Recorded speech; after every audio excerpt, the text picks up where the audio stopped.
Okay, welcome to Underkill TV. I'm joined by Marseille. Hello guys, how's it going? Welcome back to Wales. Thank you very much. I thought it was supposed to be sunny in Wales. It was when I was a kid when we used to come on holiday there. I know, yeah, what the hell happened? Snow everywhere. Absolutely freezing now. It's good to be back though. It's fantastic to be back. What's it with the road signs in Welsh in Cardiff? Because you lot don't even speak it, do you? I know, it's like you've got the Welsh sign, you've got the Welsh lingo, then the English sign, but like there's about 30% in Wales speak Welsh. I have to admit, it's like that in Liverpool though.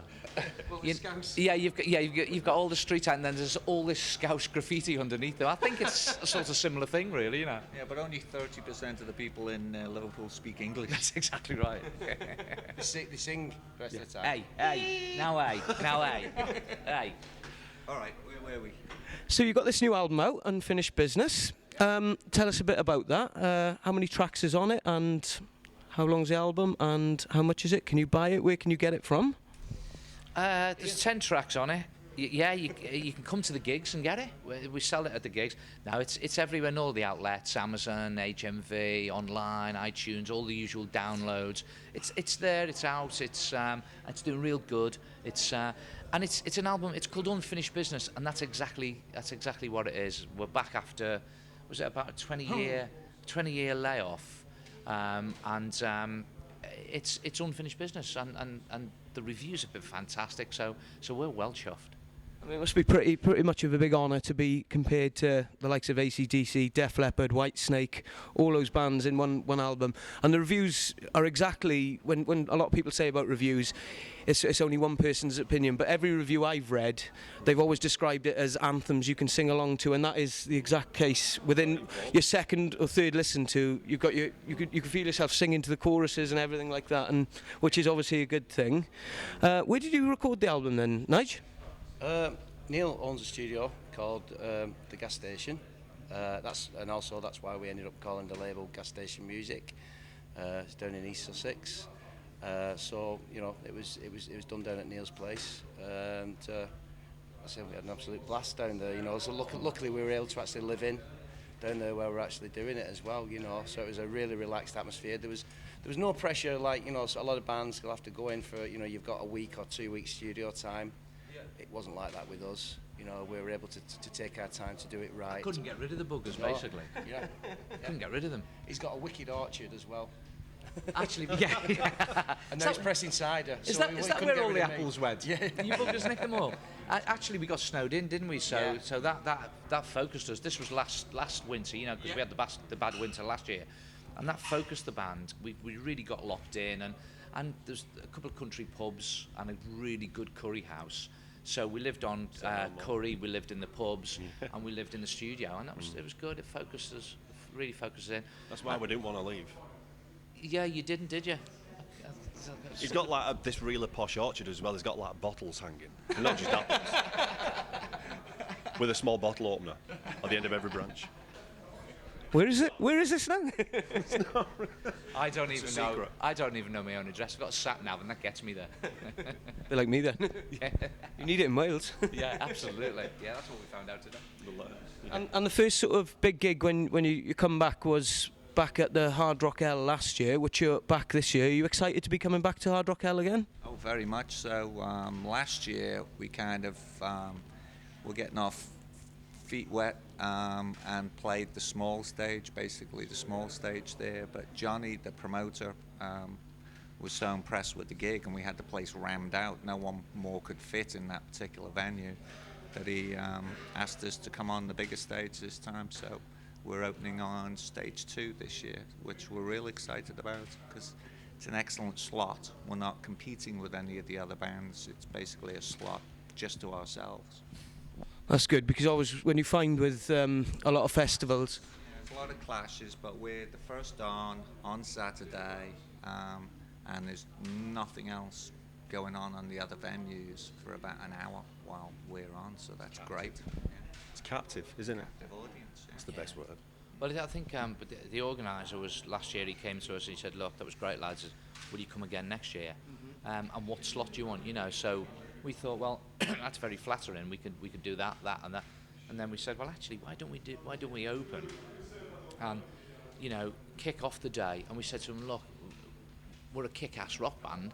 Let's kick it off. And he said, yeah, okay, that sounds good. So that's what we're going to do. That's what we're going to do. We're kicking off the Saturday this year, which again is the great day to do. Yeah. So we're really looking forward to that. I mean, also with this tour now as well, guys, obviously it's bringing now a lot more of a younger crowd out to it. Are you finding within the end of the night after the show how many sort of people are surprised they didn't come to expect what they've just seen, and you win the crowd over quite easy? Do you find that?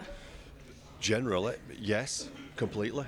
Which is just an absolute, because it's just like brilliant. You know, when you see all these like mixed kind of groups of people, age groups, like dress sense, you know, when you get that kind of view, if you will, what they're already into, and everybody ends up exactly the same as you'll see afterwards. Yeah, Simple as that. It's a mix of traditional rockers and you know, a lot of students as well. You know, I think we are quite unique on that score. You will notice that's if the students actually come down tonight. You know, you will notice as well as the traditional rockers, you've got, you know, the students are all here, and I think like Andy's mentioned before now as well, that a lot of the times, particularly with the student, the younger crowd, they haven't heard a real power chord before. Yeah. And they do come, and you see them. We come on stage, they're all looking towards Neil. You'll watch, everybody will be over that side of the stage, and the rest of us could be doing anything for the first 10 minutes, you know, because they're all getting the Neil fix. They're all getting the fix of the TV freak, aren't they? And which is you know, natural. That's what you'd expect. And then when he does his first solo, you see them going. Yeah. You know, and it carries on then. I didn't realise that. I'd be putting the fees up if I knew that. Blimey, hey, listen, hang on, talk to my agent over there. Yeah. And then, you know, it progresses from there, and then they start to turn their attention to the rest of the band. Yeah. They come to see Neil in the first place, but by the end of the night they leave, and it's Marseille. Yeah, and that's what they're telling us. Oh, I came to see Neil, you know, because I'm an Art Attack fan. But, you know, wow, I've never seen a band like that, wow, you know, and then they're off to buy a T-shirt, you know. So they come in, Art Attack fans, and they leave Marseille fans, which some comments great. The other night when we played in St Andrews, you know, from one girl. I think she spoke to all of us at some point, and she said that the favourite gig that she'd ever been to, she's seen a lot of gigs, and it was 3 years ago she saw the Foo Fighters. She said, like, you know, of all the bands I've ever seen, she says the Foo Fighters were the best band I've ever seen. She said, till tonight, till she's seen us. You know, something, isn't it? Yeah. It really is. Because at first I was like, you were joking, aren't you? She was like, no, genuinely serious, which is really flattering. Yeah. Because it is, isn't it? Really flattering. I think it's the bass player. It's funny. I thought it was a rhythm guitar. You know. I thought it was me, but apparently it wasn't. And also as well, a lot of the older fans, like tonight now, when I come up to the venue, I've seen a lot of the older crowd, the old sort of rockers from back in the heritage rockers. Heritage rockers. Do you still get the old sort of crowd who remember Marseille first time round still coming to the shows? It's great because we get that, you know, our audience is usually made up of two types of people. It's the younger, the students who obviously, you know, they see on the posters Neil from Art Attack and everything, and that's all right. That's cool. But what we've said right from the start is, it's about the band. It's because it's great for me now, because the reaction that the guys are talking about, everyone comes out, has a look at me, and then suddenly is spreading it wide and looking at the band. That's fantastic, because I just want to play guitar. I want to play guitar in this band. You know, I mean, a lot of people did say to me, "Why don't you go out as the Neil Buchanan band?" Well, I don't want to do that. Yeah. I've done Art Attack, and that was great. I mean, when I was younger, it was a nice fix. You know, that was great. But I want to play guitar in the band, and so.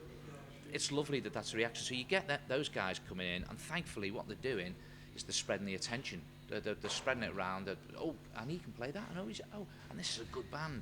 And also, you get the heritage rockers, and they usually stand at the back with the pints or whatever, and the bald heads and the beer bellies and the faded AC/DC t-shirts on.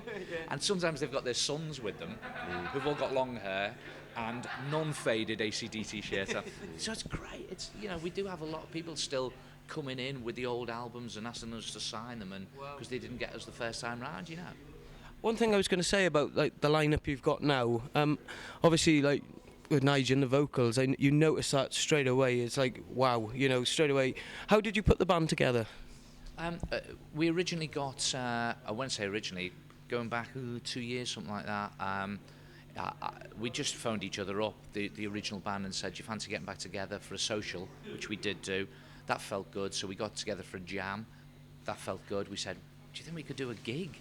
You know, so we got a gig, and that went well. And then we got very itchy, really itchy. Some of us got more itchy than others, and we said, "We've got to do it." And the original 5 got together. We started doing gigs, and then one by one they said, "I'm done now. I've had my fix." But excuse me, with Apparently we're junkies. I mean, we're junkies, because we put the band together a million years ago. It was always our dream. We used to, we'd have rehearsals, then me and him would go off, and we'd sit there in our bedrooms till 4 o'clock in the morning, dreaming of one day, being up on the big stages and everything. So it was always our dream, and I think that's brilliant. I think it's important for the people to have dreams, and the band is still our dream. So when I finished doing Art Attack, it was like, I'm going to pursue the original dream I put on hold, and he felt the same way. And gradually, as the originals dropped out, we got new members in, and which was these guys. We couldn't get anything better. No. And we tried. No, You did try that, we couldn't get anything better. Yeah. Now, and these guys, the musicianship in the band now is with respect to the old guys, is awesome. It's really awesome, and what it's done is it stretches us now, and it's taken us to greater heights. And it's Nigel's voice. When you're writing songs for Nigel's voice, you can write for so many more things now. Paul, the original singer, was a fabulous, charismatic frontman, but he'll be the first to say he wasn't the most athletic vocalist. But Nigel's range and his vocals are such that when you're writing for your vocal, when I write stuff, I write a lot in the back of my head. I'm going, yeah, and I'm up there. Yeah. Whereas our last singer couldn't do that. Right. Whereas I can say to Nigel, "How about you've got unfinished business," and the rest of them are going, "Oh my God!" But he'll just go straight. Yeah. I would say he's got a voice. He's got a voice that can peel a grape at 1,000 meters. Get a grape. Get a grape. We're going to do it now. Have you got one on the rider? Get a grip. Get a grip. 1,000 metres away. I'll tell you the other thing with picking these guys in as well. It was very much of a process of who we could get along with, because the original band, we all grew up together, and we kids went to school together, so it was always a very tight-knit bunch of mates, and we wanted, as we got new people in, people that everyone got along together, and that's also why the new guys are in. They just slotted in perfectly personality-wise. I mean, we're all comedians cracking jokes, and it just works. It's not just music where you don't give a shit about the other person, but you're just there doing the job. It is like a big family. Excellent stuff. Well, guys, thank you very, very much for your time, and I look forward to seeing you. Also look forward to seeing you at Hard Rock Hell, and hopefully we can catch up there, and after you've been on stage. Come and find you. We are going to come and find you. If you don't find us, there's we're coming to find you. Yeah. We look forward to it. Drop some like peanuts behind you. Follow the trail. Yeah. Or else grapes. Singing away. Just bring grapes, and from 1,000 yards away, I'll just peel them. There's a difference, mate. Grapes are what you drop behind you. Peanuts is what you get paid. Do you know what? He's gonna. It scares me sometimes. I want my mum again. He's the new boy. You can tell with that slightly intimidated You can't have your look. mum again. That's Does illegal. he look orange on You the can't camera? either. Does he look orange on the camera? He does, doesn't he? Yeah, he does. What? He looks orange on the camera. You look orange on the camera. Ignore him. Just ignore him. Call him Jaffa. This is Lee Andrews, commonly known in this band as Jaffa. Answers on a postcard as to why. I'm saying absolutely nothing. Well, cheers once again, guys. Lee, Neil, Andy, Nige, thanks a lot. We look forward to seeing you. Those that want to check out Marseille, please check out the website here, where you can download or buy the CD from all good outlets. That's it. Just there. Where is it? Where's his website? Stay tuned, because we will give you the chance to win some signed Marseille stuff with a question from the guys themselves. I'm Alistair, and this has been Underkill TV.